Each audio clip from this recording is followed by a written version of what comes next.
अ, निवडणुकीच्या आता आपण सर्व चौथ्या टप्प्यावर पोहोचलो आहोत. महाराष्ट्रातील एकूणच राजकीय परिस्थिती या निवडणुकीमध्ये महाविकास आघाडीला अत्यंत पोषक असं वातावरण महाराष्ट्रामध्ये आहे आणि किमान 35च्या वर जागा महाविकास आघाडी जिंकेल हा विश्वास आम्हा सर्वांना आहे. यामुळेच भारतीय जनता पक्ष आणि मोदी सरकार हे अत्यंत घाबरलेले दिसत आहेत. मला वाटतं की आजचा रोड शो आणि सभा हे 24वी सभा महाराष्ट्रामध्ये देशाचे पंतप्रधान नरेंद्र मोदीजींची होत आहे. एक पंतप्रधान 24 सभा घेऊ शकतात एका राज्यात, यावरूनच राहुल गांधी नावाची भीती आणि दहशत या भाजपमध्ये आता निर्माण झाली असं वाटायला लागलं आहे. खरं तर एक आमदार जिल्हा परिषदेला सुद्धा एवढ्या सभा घेऊ शकत नाही, पण देशाचे पंतप्रधान एका राज्यामध्ये प्रत्येक मतदारसंघामध्ये पोहोचल्यासारखी परिस्थिती काय आहे. प्रत्येक मतदारसंघात पोहोचून ते सभा घेत आहेत. भारतीय जनता पक्षाचं अधपतन महाराष्ट्राच्या स्वाभिमानी भूमीतून होणार आहे हे यावर आता शिक्कामोर्तब झालेलं आहे. ज्या ठिकाणी यांनी आपल्याला माहित आहे की नाशिकमध्ये गेले पण कांद्याचा क सुद्धा पंतप्रधान बोलू शकले नाही, कांद्याचा क उच्चारू शकले नाही. आज देशाचे पंतप्रधान असताना गुजरातच्या कांद्यांच्या निर्यातीसाठी एक नियम आणि महाराष्ट्रातील कांदा निर्यातीसाठी वेगळा नियम, हे सर्व पाहिल्यानंतर तेथील कांदा उत्पादक शेतकरी या सरकारचा पुरता बंदोबस्त केल्याशिवाय राहणार नाही, एवढी त्यांची पिळवणूक या सरकारने केलेली आहे. नेहमी ज्या भागात जातील त्या भागामध्ये त्या शेतकऱ्यांची किंवा उत्पादकांशी ते बोलतात, पण यावेळेस मात्र ते साप विसरले, कारण त्यांना बोलताच आलं नाही. कारण त्यांची जी पॉलिसी आहे ते गुजरातचे पंतप्रधान असल्यासारखी एकूण ती पॉलिसी त्यांची आहे. आज तर मुंबईमध्ये त्यांची पत्रक आपला रोड शो आहे. 2 दिवसापूर्वी झालेली घटना अत्यंत दुर्दैवी आणि मुंबई शहरावर एक मोठं संकटासारखी ती परिस्थिती होती. 18 निरपराध लोकांचा बळी हा प्रशासनाच्या अनास्थेचा पडलेला आहे. याला आपण नैसर्गिक आपत्ती नाही तर मानवनिर्मित आपत्ती या सरकारच्या नाकर्तेपणामुळे आलेली हे आता स्पष्ट झालेलं आहे. यापूर्वी आम्ही या संदर्भात बोललेलो, पण सत्ता पिपासू भाजपला मुंबईमधील 60 लोक जखमी होतात, 18 लोकांचा जीव जातो आणि तिकडे जी क्रेन पोहोचायला पाहिजे ती काल पोहोचली सकाळी. ऑपरेशनला वेळ जातो. अजूनही किती लोक आहेत याचा अंदाज नाही, कारण ते इतकं हेवी स्ट्रक्चर होतं की ते काढायसाठी अडचण होत आहे. पेट्रोल पंपावर आग लागली, ती आटोक्यात आली जरी असली तरी तिकडे पेट्रोल पंप आहे, एक्सप्लोजिव्ह स्थिती आहे. अशा स्थितीमध्ये तिथलं ऑपरेशन फार केअर आणि सांभाळून करावा लागतो. तरी त्याच मृतदेहाच्या घटनेच्या बाजूनं भारतीय जनता पक्ष आणि पंतप्रधान रॅली काढतात. म्हणजेच मला असं वाटतं की ही रॅली तुम्ही या घटनेमध्ये मृत्युमुखी पडलेल्या प्रेतावरून रॅली काढता काय, हा प्रश्न आता मुंबईकर विचारत आहे. निष्पाप लोकांचा जो काही जीव गेलाय त्या माणसाच्या प्रेतावरून रॅली काढणं तुम्हाला आनंद मिळत असेल, लोकांच्या दुःखापेक्षा तुम्हाला मताची जास्त आवश्यकता वाटत असेल, लोकांच्या दुःखापेक्षा सत्ता महत्वाची वाटत असेल, तर ते या देशाचं दुर्दैव आहे असं मी मानतो.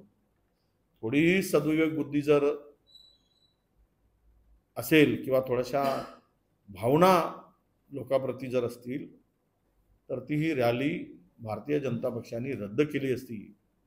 परंतु दुर्दैव की त्यांना सत्ता पिपासू भाजपाच्या संवेदनाच आता संपल्या आहेत असं म्हणायला हरकत नाही. या घटनेकडे एकामेकाकडे बोट दाखवण्याचं काम सुरू झालेलं आहे. मुद्दा मी आपल्याला सगळ्यांना सांगतोय, या घटनेला जबाबदार सर्वप्रथम जर पाहिलं तर ती मुंबई कॉर्पोरेशन दिसते. मुंबई महानगरपालिकेमध्ये सुद्धा अनेक अनधिकृत होल्डिंग उभे झालेत आणि चंदा घेऊन धंदा देण्याचं जे काम आहे या देशात सुरू आहे, तोच प्रकार मुंबईत झाल्याचं दिसतो आहे. याचं कारणही असं आहे की ही जागा जरी रेल्वेने भाडे तत्वावर लीजवर दिली असेल तरी पण मुंबई शहरामधल्या या होल्डिंगसाठी एक नियम आहे, तो 40x40च्या वर कुठलीही होल्डिंग उभारता येत नाही. त्याला परवानगी सुद्धा त्याच्या पलीकडे देता येत नाही.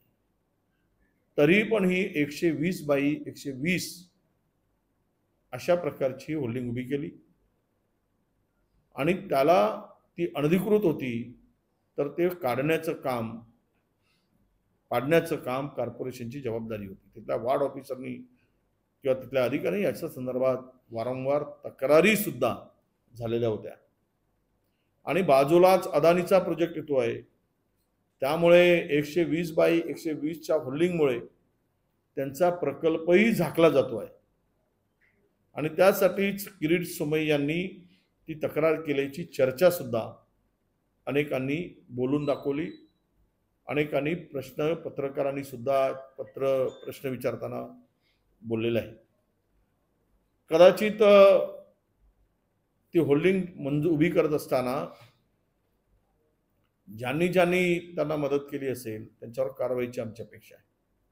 परंतु लोकांना कन्फ्यूज करायसाठी, आपलं पाप लोकांच्या डोक्यावर मातायसाठी काही फोटो प्रकाशित केले जात आहेत. त्या फोटोमध्ये आणि त्यांचा संबंध जोडला जातो आहे त्या भिडे नावाच्या माणसाबरोबर.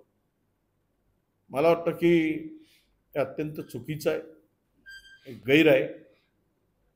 अनेकांचे फोटो अनेकांच्या बरोबर असतात, आपण त्यावर अधिक बोलण्याची गरज नाही. परंतु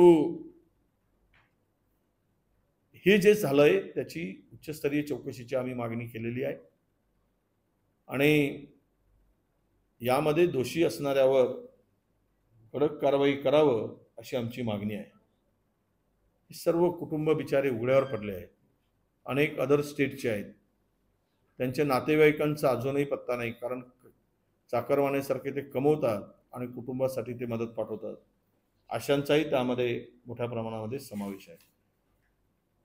आता आजकाल तर महाराष्ट्राची अस्मिता, स्वाभिमान गहाण ठेवण्याचा आणि मोदी सरकारची तळी उचलण्यासाठी स्पर्धा सुरू झालेली आहे. जो जास्त तळी उचलेल त्याचा मोठा सन्मान, जो जास्त भ्रष्टाचार करेल त्याला मोठं पद.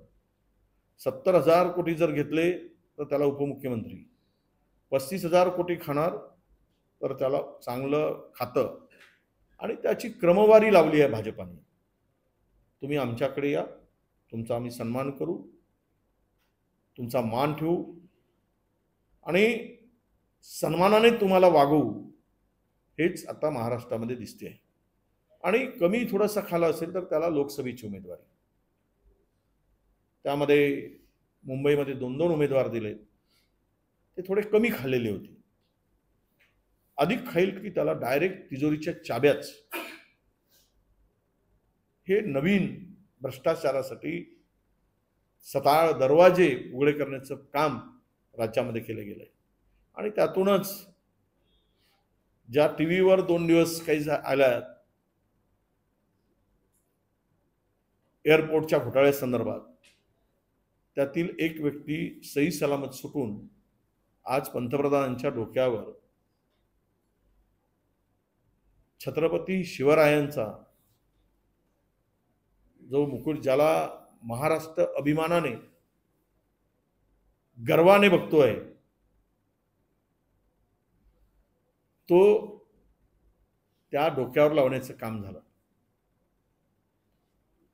महाराष्ट्राच्या छत्रपती शिवरायांच्या राज्यामध्ये असा प्रकार करणाऱ्याला खरं तर रायगडावरून कडेलोट करण्याची आवश्यकता होती.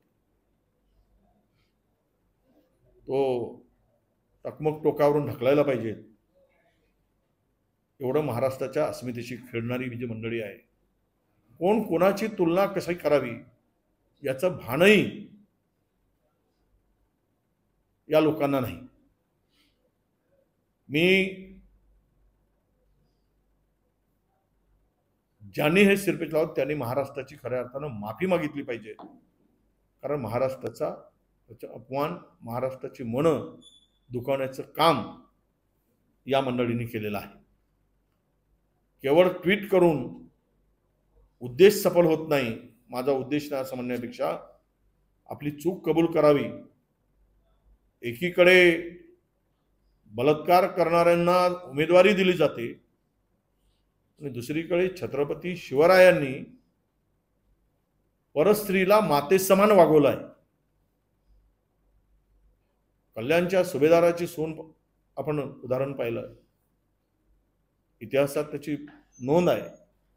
परस्त्रींना मातेसमान मानणारे छत्रपती शिवराय आणि परस्त्रीवर अत्याचार होऊ नये, शोषण होऊ नये, ब्र शब्द न काढणारे आत्ताचे राज्यकर्ते आणि देशाचे पंतप्रधान, तो मुकुट शिवरायांचा कुणाच्या डोक्यावर शोभतो तर तो महाराजांच्याच डोक्यावर. पण ते पाप जे केलंय त्या पापाचे वाटेकारी म्हणून त्यांनी माफी मागावी.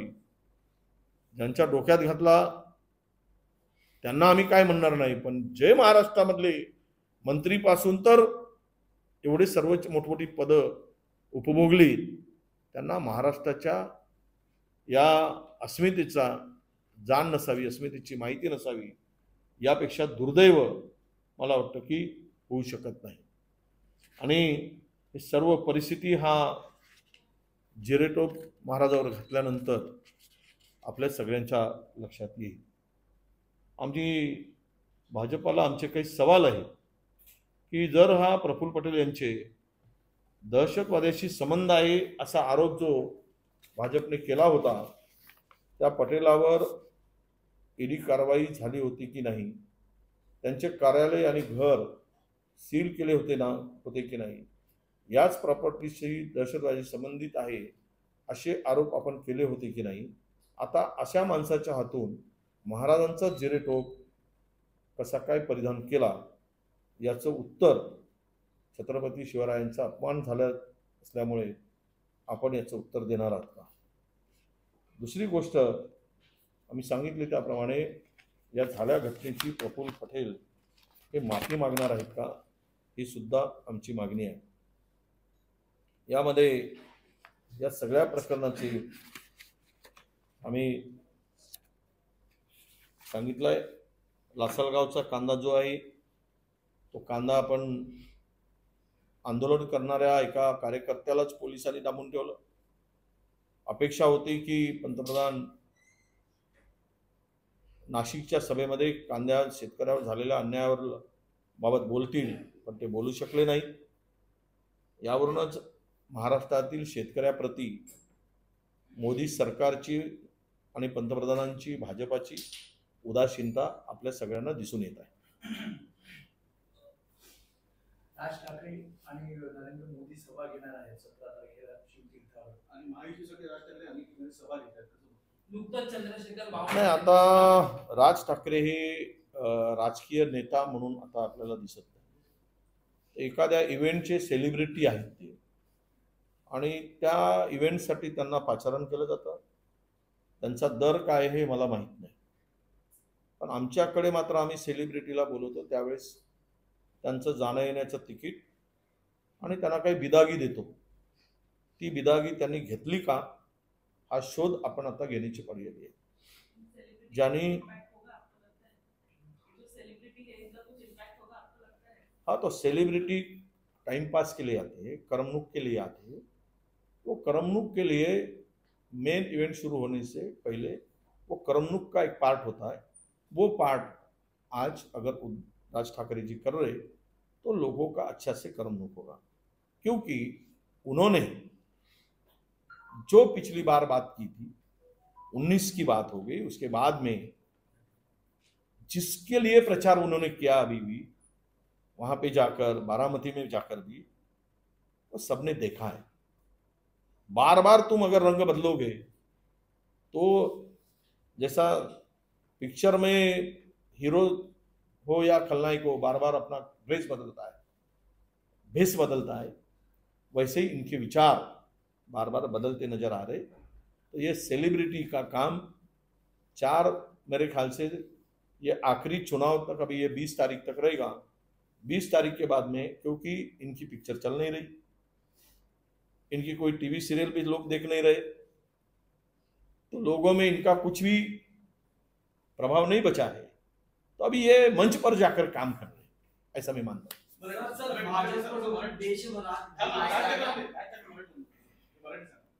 नाही, तुम्हाला राज ठाकरे म्हणजे आता एखाद्या इव्हेंटचे सेलिब्रिटी झाले आहेत.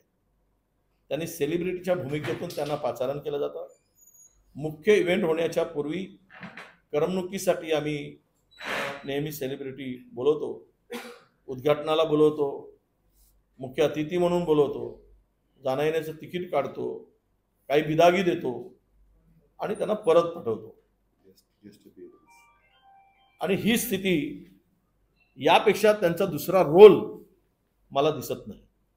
कारण वारंवार मंच बदलून त्यांना जो रोल देतील, पूर्वी रोल स्वतः करायचे, आता भाजपच्या स्क्रिप्टचा रोल करतायत. त्यांनी लिहून दिलेली स्क्रिप्ट तेच वाचवायचं. मी यापूर्वी सुद्धा म्हणालो की त्यांना बोलवून दिल्ली, फाइल पुढे केली, बेटा राज फाइल देख लो, हम जो बोलते हैं वो बोलना पड़ेगा, नहीं तो फाइल आपके सामने है.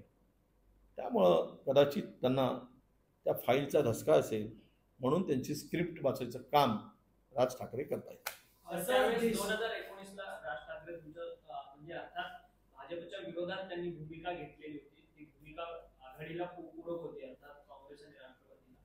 त्यावेळेस मग तुम्ही ज्या पद्धतीने बोलतायत की बिदागी त्यांना देण्यात आली असावी भाजपकडनं, त्यावेळेस देखील अशाच पद्धतीने आरोप फडणवीस यांच्याकडनं करण्यात आलेले होते. आता फडणवीस जे करत होते, आता आम्ही करतो. मला माहित नाही, आम्ही बिदागी दिली नाही, कदाचित तिकडून मोठी बिदागी मिळाली असेल. असं सातत्यानं भूमिका बदलवणाऱ्याला जनता कुठे, जनतेच्या लेखी नसतात. जनता अशांना कधी त्याच भूमिकेतून बघतोय एखादा कलाकार म्हणून. तसेही राज ठाकरे मोठे कलाकार आहेत, त्यामुळे त्यांच्याकडे त्या भावनेतून लोक कदाचित बघत असतील. घाटकोपर प्रकरणातला आरोपी आणि ठाकरे कुटुंब यांचं नातं आहे, त्यांचं विलीभगत आहे असे आरोप शिवसेनेकडे करण्यात येतात. शिवसेना पक्षामध्ये त्यांनी आता पक्षप्रवेश केलेल्याचे फोटो आहेत. सुनील राऊत यांनी त्यांचा पक्षप्रवेश घडवून आणला असा आरोप भाजपचे आमदार राम कदम यांनी केलेला आहे ट्विटच्या. काय सांगता शिवसेनेने? नाही, हे आरोप करणं शुद्ध मूर्खपणा आहे.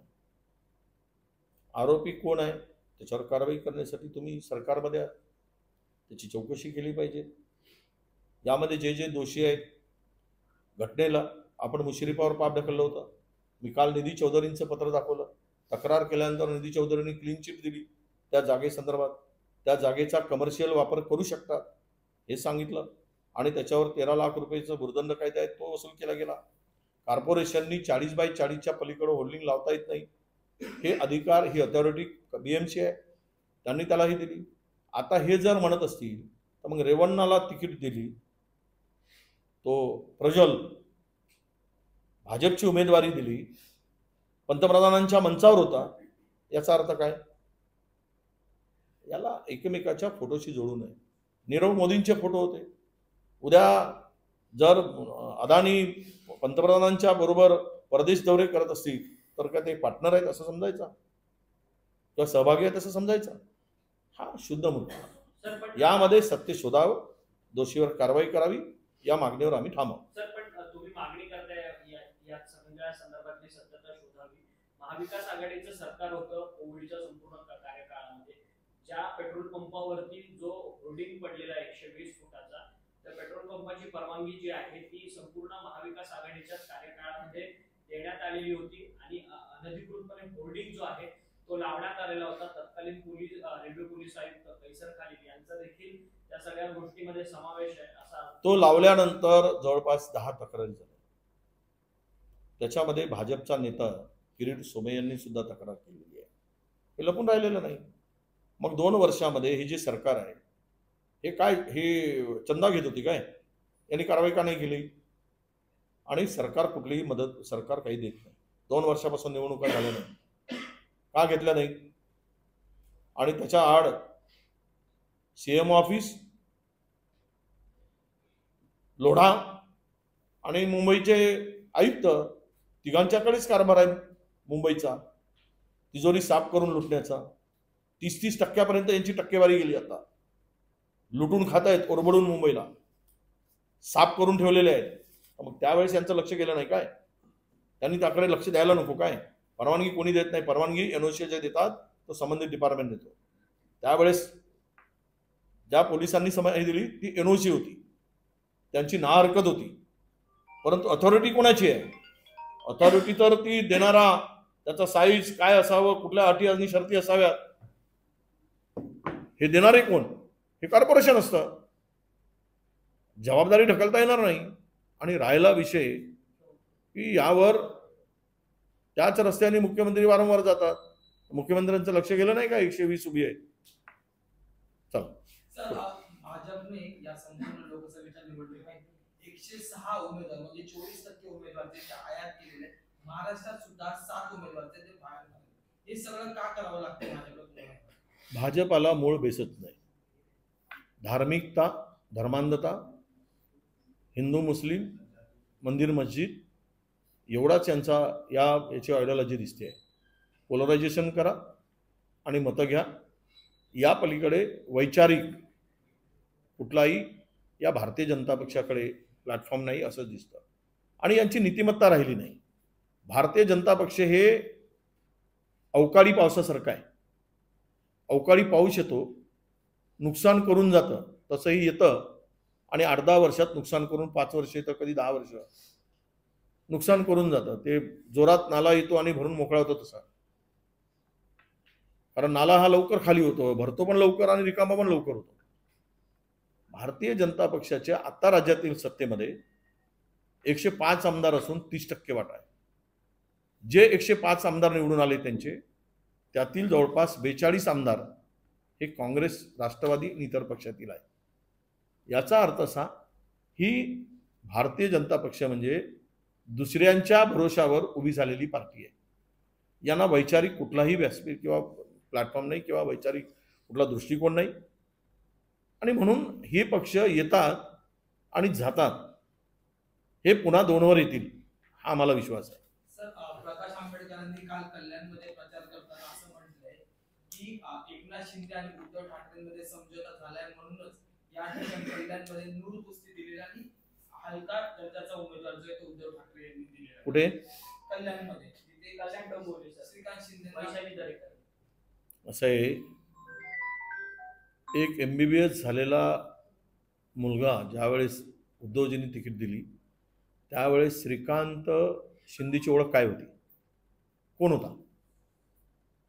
आमदाराचा मुलगा, एवढीच त्याची ओळख होती.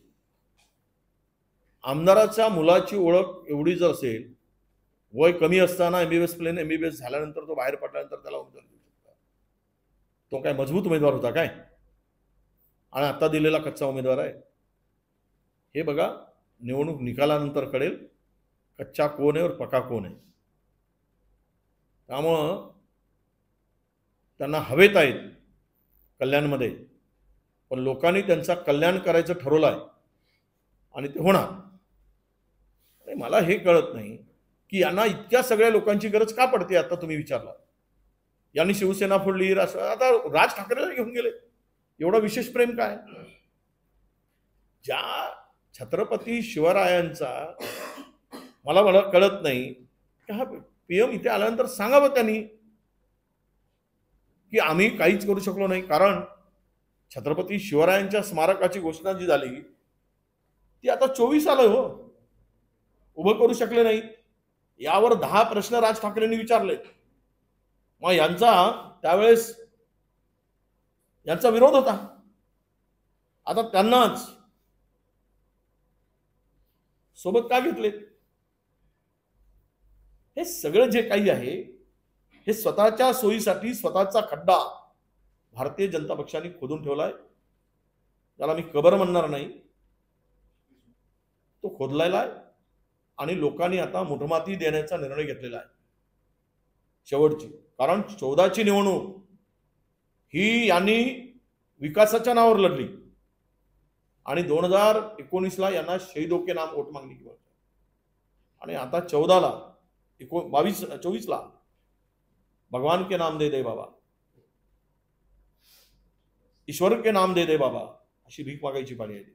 10 वर्ष विकास केला असता, दिलेली आश्वासनं पूर्ण केली असती, तर मला वाटतं की लोकांना यांना इतरांची मदत घेण्याची आवश्यकता पडली नसती.